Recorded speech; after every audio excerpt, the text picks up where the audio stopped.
श्री कृष्ण कहते हैं कि हे भरतवंशी, शरीर में रहने वाले का वध कभी भी नहीं किया जा सकता, अतः तुम्हें किसी भी जीव के लिए शोक करने की आवश्यकता नहीं है। समय यही सिखाता है कि जिंदगी किसी का इंतजार नहीं करती और ना ही किसी के लिए रुक सकती है।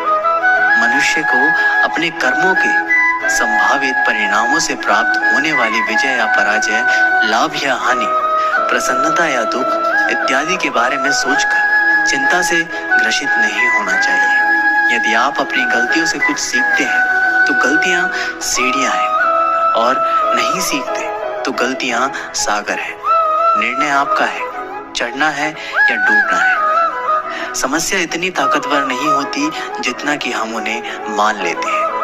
कभी सुना है कि अंधेरे ने सुबह होने ही नहीं दिए। गलतियां ढूंढना गलत नहीं है, बस शुरुआत खुद से होनी चाहिए। जरूरी नहीं हर बार आपके शब्दों को सही समझा जाए, इसलिए कभी कभी चुप रहना ही ज्यादा बेहतर होता है। जो जितना अधिक शांत होता है वो उतना ही गहराई से अपनी बुद्धि का प्रयोग कर सकता है। सबसे समझदार और स्थिर बुद्धि वाला व्यक्ति वही है जो सफलता मिलने पर अहंकार में नहीं आता और विफलता में गम में नहीं डूबता।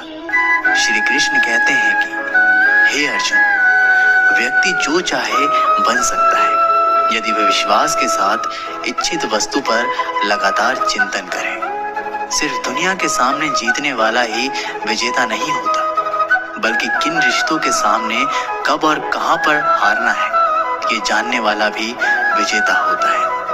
आपका विश्वास एक पर्वत को भी खिसका सकता है, लेकिन आपके मन का संदेह दूसरा पर्वत खड़ा कर सकता है। हमारा खुद पर विश्वास होना बहुत ही जरूरी है, क्योंकि हम अपने रास्ते पर खुद चलते हैं। वक्त कभी भी एक जैसा नहीं रहता है। उन्हें रोना भी पड़ता है जो बेवजह दूसरों को रुलाते हैं। अपनी इच्छा शक्ति के माध्यम से अपने आप को नई आकृति प्रदान करें। कभी भी स्वयं को अपनी आत्मा इच्छा से अपमानित ना करें। इच्छा एकमात्र स्वयं का मित्र होता है और इच्छा ही एकमात्र स्वयं का शत्रु है। श्री कृष्ण कहते हैं कि खुद को कमजोर कभी नहीं समझना चाहिए। अगर आप गिरते हो तो उठने का प्रयास करो, लड़ो पूरी निष्ठा से, अपना कर्तव्य कर्म निभाओ, बाकी सब कुछ मुझ पर छोड़ दो। सुंदरता आपके दृष्टिकोण में होती है। किसी को कीचड़ में खिला कमल भी लुभाता है और किसी को चांद में भी दाग नजर आते हैं। श्री कृष्ण कहते हैं कि हे अर्जुन, उदय किसी का भी अचानक नहीं होता। सूर्य भी धीरे धीरे निकलता है और ऊपर उठता है। स्वर्ग प्राप्त करने और वहां कई वर्षों तक वास करने के पश्चात एक असफल योगी का पुनः एक पवित्र और समृद्ध कुटुंब में जन्म होता है। जो व्यक्ति अपने समान सर्वत्र सम देखता है, चाहे वह दुख हो या सुख हो, वह परम योगी माना जाता है। अहंकार और संस्कार में फर्क है। अहंकार दूसरों को झुकाकर खुश होता है, संस्कार स्वयं झुककर खुश होता है।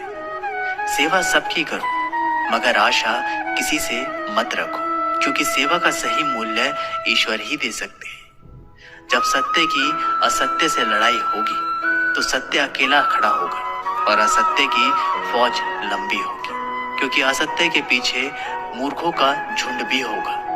अकेले रहना तुम्हें यह भी सिखाता है कि वास्तव में तुम्हारे पास स्वयं के अलावा और कुछ भी नहीं।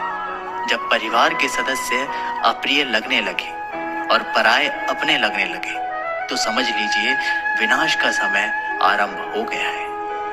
क्रोध आने पर चिल्लाने के लिए ताकत नहीं चाहिए, मगर क्रोध आने पर चुप रहने के लिए खूब ताकत चाहिए होती है। जो आपका है वो आपको मिलकर ही रहेगा, फिर चाहे उसे छीनने के लिए पूरी कायनात एक हो जाए।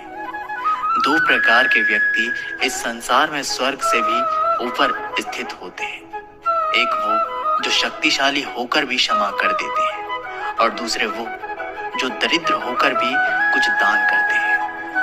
प्रेम शरीर या सुंदरता को देखकर नहीं होता है, प्रेम हृदय से होता है। जहां दो हृदय मिल जाए वही प्रेम जन्म लेता है। किसी व्यक्ति को अच्छे से जाने बिना दूसरों दूसरों की बातें सुनकर उसके प्रति कोई धारणा बना लेना मूर्खता है। अगर साफ नियत से मांगा जाए तो ईश्वर नसीब से बढ़कर देता है। जब भी विनाश होने का प्रारंभ होता है, शुरुआत वाणी के संयम खोने से होती है। जीवन में सब कुछ खत्म होने जैसा कुछ भी नहीं होता। हमेशा एक नई शुरुआत हमारा इंतजार कर रही होती है। जीवन में यदि खुश रहना है तो अधिक ध्यान उस चीज पर दें जो आपके पास है, उस पर नहीं जो दूसरों के पास है। उस दिन हमारी सारी परेशानियां खत्म हो जाएगी, जिस दिन हमें यकीन हो जाएगा कि हमारा सारा काम ईश्वर की मर्जी से होता है। विपत्ति में धैर्य, वैभव में दया और संकट में सहनशीलता ही सर्वश्रेष्ठ व्यक्तियों के लक्षण है। आशा करते हैं कि आप लोगों ने इस वीडियो से बहुत कुछ सीखा होगा। मिलते हैं एक नई वीडियो के माध्यम से, तब तक के लिए अपना ख्याल रखिएगा। बहुत बहुत धन्यवाद। जय श्री कृष्ण।